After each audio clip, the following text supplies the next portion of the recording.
সূরা কাহাফের 49 নম্বর আয়াতে আল্লাহ বলেন, বান্দা যখন আমলনামা দেখবে, দেখার পর অনেক বান্দাদের অবস্থা হবে এমন, অপরাধী যারা তাদের অবস্থা কেমন হবে আল্লাহ বলে, ওয়াতারাল মুজরিমিনা মুশফিকিনা মিম্মা ফিহি। নবী আপনি তাকায় দেখবেন অপরাধীরা তাদের আমলনামাটার দিকে তাকায় ভয় পাইতেছে, ভয়ে থরথর করে কাঁপবে আর বলবে, মালি হাদাল কিতাব লা ইউগাদিরু সগীরাতাও ওয়ালা কাবীরাতান ইল্লা আহসাহা। অপরাধীরা আমলনামার দিকে তাকায় ভয়ে ভয়ে চোখগুলা বড় করে তাকায় বলবে, সর্বনাশ, এটা কেন আমলনামা, এটা আবার কেমন আমলনামা, ছোট বড় কোনো কিছুই ছাড়ে নাই। আমি রাতের অন্ধকারে মা বাবার দৃষ্টির আড়ালে আমার রুমের মধ্যে দরজা লাগিয়ে অন্ধকারের মধ্যে একা একই একটা অপরাধ করেছিলাম, এটাও দিয়ে এখানে লেখা ইল্লা আহসাহা। বলবে এটা কেমন আমলনামা, তো সব লেখা, পুকুরে পানির নিচে ডুব দিয়ে কি করছেন সব লেখা। ওয়াজাদু মা আমিলু হাদিরা, সব পাবে।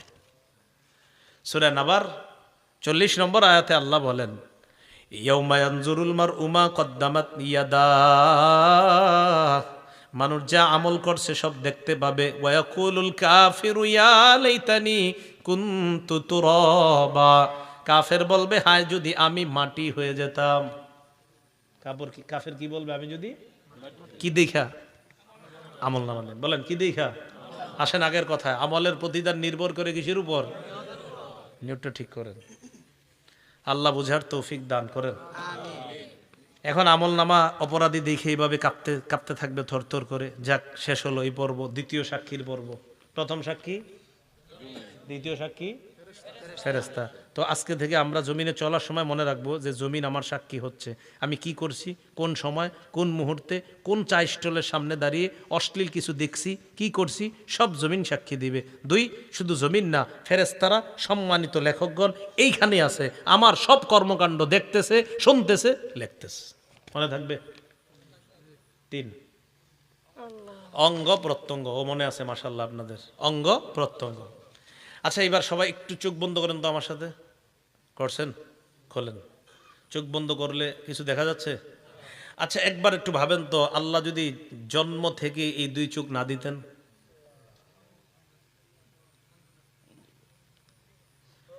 সূরা ইয়াসিনের 66-67 নম্বর আয়াতে আল্লাহ বলেন, ওয়ালাউ নাশাউ লাতামাসনা আলা আ'য়ুনিহিম ফাস্তাবাকুস সিরাত ফাআন্না ইউবসিরুন। আল্লাহ বলেন, আমি যদি চাইতাম তাদেরকে আমি আল্লাহ তাদের আলো লোপ করে দিতে পারতাম, চোখের আলো লোপ করে দিতে পারতাম। চোখের আলো সরিয়ে দিয়ে আমি আল্লাহ যদি তাদের চোখগুলা চেহারার সাথে মিশিয়ে দিতাম, চলতে চাইলেও তারা চলতে পারতো না। একটু চিন্তা করে দেখো, তোমার এমন করলে কেমন হতো। এরপরের আয়াতে বলে, ওয়ালাউ নাশাউ লামাসাখনাহুম আলা মাকানাতিহিম, আমি যদি তাদের অঙ্গগুলা বিকৃত করে দিতাম, আমি যদি তাদের চেহারা বিকৃত করে দিতাম, হাত পা অঙ্গহানি করে দিতাম। হাত যদি না থাকতো সুদের টাকা ধরতো না, পা যদি না থাকতো পা দিয়ে খারাপ কাজ করতে যাইতো না। আল্লাহ বলেন, আমি এগুলা দিলাম, তো তুমি কি করতেছো এগুলা? আমি যদি না দিতাম কি করতা? ফামাস্তাতাউ মুদিয়া, সামনেও যেতে পারতা না, ওয়ালা ইয়ারজিউন, পিছেও আসতে পারতা না, কি করতা তুমি? তো এখন আল্লাহ বলেন, এতগুলো আমি জিনিসগুলা দিলাম আর তুমি খারাপ কাজ করলা। সূরা ইয়াসিনের 65 নম্বর আয়াতে কি বলে দেখেন, আল্লাহ তাকে কিয়ামতের মাঠে জিজ্ঞাসা করবে, এই এটা করছো, এটা করছো? কয় না আল্লাহ করি নাই। বলবে, আল্লাহ করো নাই? না। আল ইয়াউমা নাখতিমু আলা আফওয়াহিহিম, মুখে মোহর মেরে দিবে।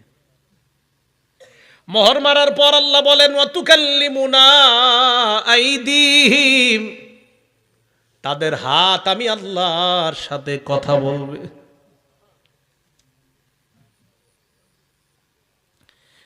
একটু চিন্তা করে দেখেন, হাত যদি আল্লাহকে বলে, আল্লাহ এই হাত দিয়ে ঘুষের টাকা, সুদের টাকা ধরছে। নিয়ম হলো, কেউ যদি কথা বলে এটার বিপক্ষে, কথা বলার পর ওই কথার পক্ষে সাক্ষীর প্রয়োজন হয়, তাহলে আল্লাহর সাথে হাত কথা বললো, এবার সাক্ষী কি? ওয়া তাশহাদু আরজুলুহুম বিমা কানু ইয়াকসিবুন। পা সাক্ষী দিয়ে বলবে আল্লাহ হাত যা যা বলছে আমি পা হাতের পক্ষে সাক্ষী দিয়ে দিলাম। একটু চলেন না, রাস্তা হাইটে একটু ভাবেন না নিজেরে যে আমার চোখ যা করবে, আমার হাত যা করবে, আমার হাত আল্লাহরে বলবে। বলার পর এরকম হতে পারে যে বান্দা কইতে পারে আল্লাহ হাত বলছে, সাক্ষী কই? বান্দার তো মুখ বন্ধ, তো বান্দা বলতে পারে আল্লাহ আমার হাত বলছে, তা হাত যে বলছে এটা সাক্ষী কই? পা বলবে আমি সাক্ষী। আরেকটু সামনে যান, দেখেন আরো কেমন আয়াত, সূরা হামিমা সাজদা 20-21 নম্বর আয়াতে আল্লাহ বলেন হাত্তা ইদা মা জাউহা, এগুলো যখন জাহান্নামের কাছে যাবে, যখন জাহান্নামে ফালাবে আল্লাহ, শাহিদা আলাইহিম সামউহুম, কান সাক্ষী দিবে, ও আবসারুহুম, চোখ সাক্ষী দিবে। এরপর কি বলে দেখেন, ওয়া জুলুদুহুম বিমা কানু ইয়ামালুন, এদের চামড়াগুলাও সাক্ষী দিয়ে দিবে, চামড়া সাক্ষী দিবে। বান্দা বলবে ওয়া ক্বালু লিজুলুদিহিম লিমা শাহিদতুম আলাইনা, বান্দা বলবে ও চামড়া তুমিও সাক্ষী দিলা, তুমি আবার কেমনে সাক্ষী দাও? চামড়া জবাব দিবে আনতাকানাল্লাহুল্লাযী আনতাকা কুল্লা শাই, যে আল্লাহ যারে চায় কথা বলাইতে পারেন ওই আল্লাহ আমি চামড়াকে কথা বলার ক্ষমতা দিয়ে দিছেন। কিছুক্ষণের জন্য ভাইবা দেখেন, এই হাত, এই পা, এই চোখ, এই চামড়া আপনার শত্রু। কিছুক্ষণের জন্য ভাবেন কেমনে, যদি আপনি খারাপ কাজ করেন তো এরাই আপনার বিরুদ্ধে সাক্ষী দিবে, এরাই কথা বলবে। আপনি অন্য সাক্ষীর কি দরকার? কথার কথা, জমিনের সাক্ষীর কথা শুনলেন, ফেরেশতাদের কথাও শুনলেন, তো এদেরকে রাখেন না, আপনার সাথেই তো সাক্ষী ঘুরতেছে। এই যে আমার হাত, পা, চামড়া সবই তো সাক্ষী। এই হলো তৃতীয় সাক্ষী। চতুর্থ সাক্ষী, প্রধান সাক্ষী, একমাত্র সাক্ষী, যার অন্য কোনো সাক্ষী দরকার ছিল না, তিনি কে? কিন্তু আল্লাহর সিস্টেম সবকিছু করেন, আল্লাহর এটা পদ্ধতি, সিস্টেম, যে দেখো বান্দা আমি তোমার উপর কোনো জুলুম করছি না, তুমি যা করছো এই যে তোমার হাত সাক্ষী দিচ্ছে, তুমি যা করছো ফেরেশতা সাক্ষী দিচ্ছে, তুমি যা করছো জমিন সাক্ষী দিচ্ছে, বান্দা আমি তোমার উপর কোনো জুলুম করি নাই, এগুলো আমার দরকার ছিল না, আমি আল্লাহর, আরে সাক্ষী হিসাবে আমি আল্লাহই তো যথেষ্ট, আমি তো দেখতেছি তুমি কি করো আর না করো। সূরা হামিম সাজদা আল্লাহ বলছো আওয়ালাম ইয়াকফি বিরাব্বিকা আন্নাহু আলা কুল্লি শাইইন শাহীদ, তোমার এতটুকু কি যথেষ্ট না যে তোমার কর্মকাণ্ডের ব্যাপারে সবচেয়ে প্রধান সাক্ষী আল্লাহ? আর কি সাক্ষী তুমি চাও? আল্লাহ তো সব সময় তোমাকে পর্যবেক্ষণ করতেছে তুমি কি করো আর না করো, তো অন্যগুলো তুমি বাদ দাও। সূরা আলী ইমরানের 5 নম্বর আয়াতের অনুবাদটা বলবো, এই অনুবাদটা আপনারা ডেলি কয়েকবার একজন আরেকজনকে বলবেন, নিজের বিবিরেও বলবেন, পরিবারের ছেলে মেয়েদেরকে কয়েকবার পারলে শোনাবেন। আয়াতটা পড়ি, এরপরে অনুবাদটা বলবো। আল্লাহ বলেন ইন্নাল্লাহা লা ইয়াখফা আলাইহি শাইউন ফিল আরদি ওয়ালা ফিস সামা, বলেন আমার সাথে, নিশ্চয়ই আল্লাহর কাছে আসমান জমিনের কোনো কিছু গোপন থাকে না। সন্তান কলেজে যাইতেছে, বলে দিবেন বাবা আল্লাহর কাছে আসমান জমিনের কোনো কিছু গোপন থাকে না, গোপনে কিছু করো না। মেয়েটা যাইতেছে, বালেগা হয়ে গেছে, বাহিরে যাওয়ার সময় বলে দিবেন মা আমি বাবা আছি, তোমার মা আছে, হয়তো আমরা তোমার সামনে থাকি, তুমি কিছু করো না, হয়তো আমাদের অগোচরে তুমি কোনো অন্যায় করতে পারো, তবে একটা কথা মনে রাখো আল্লাহর কাছে আসমান জমিনের কোনো কিছু গোপন থাকে না, তুমি যা করবা ভালো করো এটাও আল্লাহর কাছে জানা আছে আল্লাহর, তুমি যদি খারাপ করো এটাও আল্লাহর জানা আছে, আল্লাহর কাছে কোনো কিছু গোপন না, তুমি যা যখন যেভাবে করো সব আল্লাহ জানে। এই আয়াতটা প্রতিদিন কয়েকবার একজন আরেকজনে শোনাইবেন অনুবাদটা, যে সূরা আলী ইমরানের 5 নম্বর আয়াতে আল্লাহ বলে দিয়েছেন নিশ্চয়ই আল্লাহর কাছে আসমান জমিনের কোনো কিছু গোপন না। আমার দিকে সবাই তাকান, একটু চোখের দিকে, এই চোখ সামনের দিকে তাকায় রয়েছে, মাঝে মাঝে আর চোখে অন্য কিছু দেখি, এরকম হয় না? আরে হয় কি না? মনে করেন তাকায় রয়েছে কিন্তু আর চোখে কিছু দেখে ফেললাম, আবার চোখ সরাই ফেললাম। আল্লাহ বলে ইয়ালামু খাইনাতাল আয়ুন, এই বান্দা তুমি যে চোখের খেয়ানত করলা না, এই যে ঠুস করে কি একটা করলা, এটাও আমি জানি। তুমি কি করো? আরে তুমি করোটা কি? আল্লাহ আমাদেরকে বুঝার তৌফিক দান করেন। তো এখন আমার আমল নামা আমাকে দেওয়া হবে, সাক্ষীদের কাজ শেষ, এবার হয়তো ডান হাতে হতে পারে আমলনামা, না হয় বাম হাতে। আল্লাহ বামপন্থী থেকে এই মুহূর্তে আমাদের কারো নাম থাকলে আল্লাহ যেন কেটে দেয়। ডান হাত ওয়ালা যাদের আমলনামা আল্লাহ ডান হাতে দিবে তাদের কাতারে আমাদের সবার নাম যেন আল্লাহ এখনই লিখে দেয়। সম্ভব না, সম্ভব না, এক মুহূর্ত জাহান্নামের আযাব সহ্য করা সম্ভব না।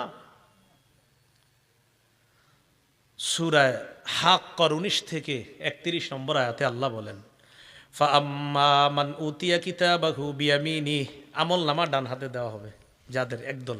তো দেওয়ার পর পরীক্ষার রেজাল্ট ভালো হইলে কি করেন? খুশিতে আরেকজনের নিয়ে দেখান, আব্বা দেখেন এই সেই। আমলনামা ডান হাতে পাওয়ার পর সে দৌড়ে পরিচিত জনদের কাছে যাবে, যাওয়ার পর বলবে ফায়াকুলু হা উমুকরাউ কিতাবিয়া, পরিচিত জনদেরকে বলবে যে দেখো আমলনামা আমার পেয়ে গেছি, একটু তোমরাও পড়া দেখো, আল্লাহ আমারে পাশের খাতায় নাম দিয়ে দিছে, তোমরা একটু পড়া দেখো আমি পাশ, আমার ডান হাতে দিয়ে দিছে। একটু চিন্তা করেন যে আল্লাহ যেন আমারে এটাই করে কিয়ামতের মাঠে, আমাদের সবাইরে যেন এটাই করে। তো এটা বলার পর ওই বান্দার আমলনামা ডান হাতে দিবে, দেওয়ার পর বান্দা বলবে ইন্নী জনান্তু আন্নী মুলাকিন হিসাবিয়া, জানো আমি বিশ্বাস করেছি দুনিয়াতে থাকতে যে আজকের এই হিসাবের মুখোমুখি আমার হতে হবে, এই বিশ্বাস আমার ছিল। আলহামদুলিল্লাহ হিসাব নেওয়ার পর আমার রব আমার ডান হাতে আমলনামা দিছে। তো এটা হওয়ার পর আল্লাহ বলে ফাহুয়া ফি ঈশাতির রাদিয়া, সন্তুষ্টজনক অনন্তকালের আরাম আয়েশের মধ্যে ওই বান্দা অবস্থান করবে। ফি জান্নাতিন আলিয়া, উচ্চ জান্নাতের মধ্যে। কেমন জান্নাত? কুতুফুহা দানিয়া, এত সুন্দর বাগানের মধ্যে থাকবে যেই বাগানের ফল ওই জান্নাতি পারবে আর খাবে। আরে না না, পারাও তো একটা কষ্টের ব্যাপার। আমি কি জান্নাতে তারে কষ্ট করার জন্য দিছি না, আমার বান্দার ফল খাইতে মন চাবে, ফলটা তার মুখের কাছে চলে আসবে। এখন দেখেন কি কয় পরে, কুলু ওয়াশরাবু হানিআম বিমা আসলাফতুম ফিল আইয়ামিল খালিয়া, এরপর তাকে বলা হবে বান্দা খাও, পান করো, স্বাচ্ছন্দ্যে আরামে যেমনে মন চায় খাও। দুনিয়াতে কিছুদিন কষ্ট করেছিলা, রাতে শীতের রাত ল্যাপটা ফালায়া দেয়া মসজিদে ফজর পড়েছিলা, রাতে ঝড় বৃষ্টি হচ্ছে, তুমি সবাই না গেল তুমি গিয়েছিলা, মসজিদে গিয়ে দেখছো শুধু ইমাম মুয়াজ্জিন আর 2-1 জন আছে, মাশাল্লাহ তুমিও গিয়েছিলা বান্দা, একটু কষ্ট করেছিলা, 40 বছর 50 60 বছর, হ্যাঁ কষ্ট করেছিলা তো করেছিলা, তো এখন তুমি গাছ থেকে পাইরা ফল খাবা মানি না, না তোমার যেভাবে যখন যেমনে মন চায়, শুধু মন চাইবে, আসতে দেরি হবে না, বাস। তুমি ফেলে আসা জীবনে যা করেছো এর প্রতিদান আমি আল্লাহ তোমাকে দিয়ে দিলাম। এ হলো ডান হাতের আমলনামা। ও আম্মা মান উতিয়া কিতাবাহু বিশিমালি, সাক্ষীদের সাক্ষী নেওয়ার পর আরেক দল মানুষের আমলনামা বাম হাতে দেওয়া হবে। বাম হাতে দেওয়ার পর ওই বান্দা বলবে ইয়া লাইতানি লাম উতা কিতাবিয়া, হায় আমার আমলনামাটা যদি আমাকে দেওয়া না হতো। পরীক্ষায় ফেল করার পর অনেকে চিন্তা করে হায় যদি আমার এই পরীক্ষার রেজাল্টটা নাই জানতাম, আহারে এই পরীক্ষাটা যদি কোনো মতে বাদ হয়ে যেত, এটা পরীক্ষা দিছে ভালো হয় নাই, তো চিন্তা করে এটা যদি কোনো মতে বাদ হয়ে যেত, ঘোষণা করতো যে এই পরীক্ষা আবার দিতে হবে। কিয়ামতের ময়দানে বান্দা আমলনামা দেখবে, বাম হাতে দেখার পর বলবে ইয়া লাইতানি লাম উতা কিতাবিয়া, আমার আমলনামা যদি আমাকে দেওয়া না হতো। ওয়ালাম আদরি মা হিসাবিয়া, আমার হিসাবটা যদি আমি জানতে না পারতাম। ইয়া লাইতাহা কানাতিল কাদিয়া, হায় মরণ যদি আমার শেষ ফয়সালা হতো, মানে মরার পর যদি আমি মাটি হয়ে যেতাম, আর যদি এখানে আসতে না হতো তাহলে তো সব হয়ে যেত বা বেঁচে যেতাম। তখন কি বলবে জানেন? মা আগনা আন্নি মালিয়া, আমার কত টাকা পয়সা ছিল কোনো কাজে আসলো না। হালাকা আন্নি সুলতানিয়া, আমার কথায় মানুষ উঠতো বসতো, এটাও কাজে আসলো না, চলে গেল। আল্লাহ বলবেন খুজু, ফেরেশতাদেরকে বলবেন ধরো এটা, ফাগুল্লু, এটারে বেরি পড়াও। সুম্মাল জাহিমা সাল্লু সুম্মা ফি সিলসিলাতিন যারউহা ৭০ যিরাআন ফাসলুকু, শিকল দিয়ে বাঁধো, যে শিকলের গজ হবে ৭০ গজ। তাফসীরের কিতাবে আছে নাক দিয়ে শিকল ঢুকিয়ে পিছনের রাস্তা দিয়ে বের করে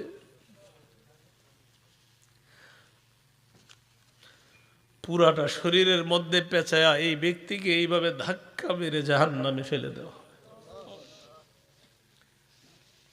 বলছিলাম আমার আপনার আমল নামা এটা হয়তো ডান হাতে দেওয়া হবে, না হয় বাম হাতে। তাই আমল আমরা দুনিয়াতে যারা করছি মুসলমান, আমাদের আমলগুলো যেন শুদ্ধ হয়, আর আমলের নিয়তটাও যেন শুদ্ধ হয়। 1 টাকা দান করি, সেটাও শুদ্ধ নিয়তে দান করব। 1 লক্ষ টাকা, সেটাও পরিশুদ্ধ নিয়তে দান করব। 1 কোটি টাকা, এটাও শুদ্ধ নিয়তে দান করব, কাউকে দেখানোর জন্য না।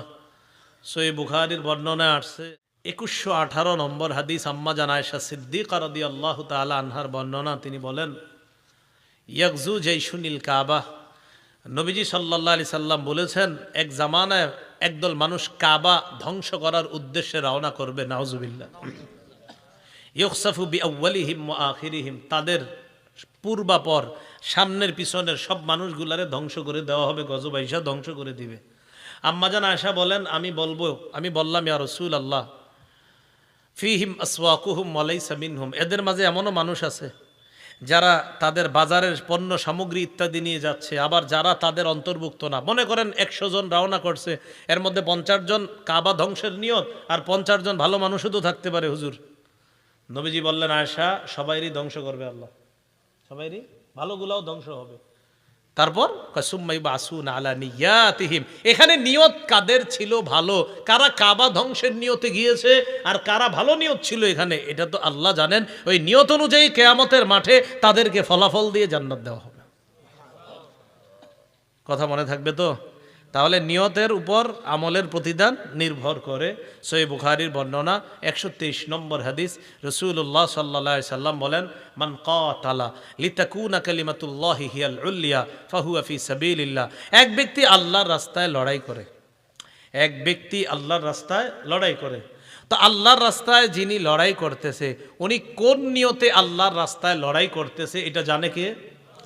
তো কোনো ব্যক্তি যদি আল্লাহর রাস্তায় এই নিয়তে লড়াই করে, আল্লাহর কালিমা এটা যেন পৃথিবীর মধ্যে বিজয় লাভ করে, ইসলাম যেন বিজয় হয়ে যায়, এই নিয়তে যদি লড়াই করে, তাহলে সে প্রকৃত আল্লাহর রাস্তার মুজাহিদ বলে গণ্য হবে। কেন বলেন তো? নিয়ত পরিশুদ্ধ। বলেন, নিয়ত পরিশুদ্ধ। এই জন্য মনে রাখতে হবে, রাসূল সাল্লাল্লাহু আলাইহি সাল্লাম বলেছেন, রুব্বা কাতিলিন ফি সাফাইনে আ'লামু বিনিয়াতিহি আল্লাহু আ'লামু বিনিয়াতিহি। যুদ্ধের ময়দানে সারিবদ্ধ 2 কাতারের মধ্যে মুজাহিদরা দাঁড়িয়ে আছে, কত মুজাহিদরা শহীদ হচ্ছে, এরা প্রকৃত শহীদ কিনা এটা আল্লাহ জানেন। কারণ কোন নিয়তে শহীদ হয়েছে এটা জানেন আল্লাহ। যদি বীরত্ব দেখানোর নিয়তে শহীদ হয়ে থাকে তাহলে তো নিয়ত খারাপ, যদি বাহবা পাওয়ার আশায় শহীদ হয়ে থাকে তাহলে তো নিয়ত খারাপ। হ্যাঁ, আল্লাহর দিন দুনিয়াতে বিজয় হোক, এই নিয়তে যারা শহীদ হয় তারাই তো প্রকৃত শহীদ। তাহলে কি বুঝলাম? শাহাদাত নামক ইবাদত, নামাজ নামক ইবাদত, আল্লাহর দিন পৃথিবীতে বিজয় হবে এই ইবাদত, রোজা নামক ইবাদত, হজ নামক ইবাদত, যাকাত নামক ইবাদত, সদকা নামক ইবাদত, আমাদের ছোটখাটো ইবাদত, সব ইবাদত, সব আমলের আগে কি শুদ্ধ হইতে হবে? আল্লাহ আমাদের সকলকে পরিশুদ্ধ নিয়তের সাথে যেন আমলগুলা করতে পারি, আল্লাহ তৌফিক দান করবেন।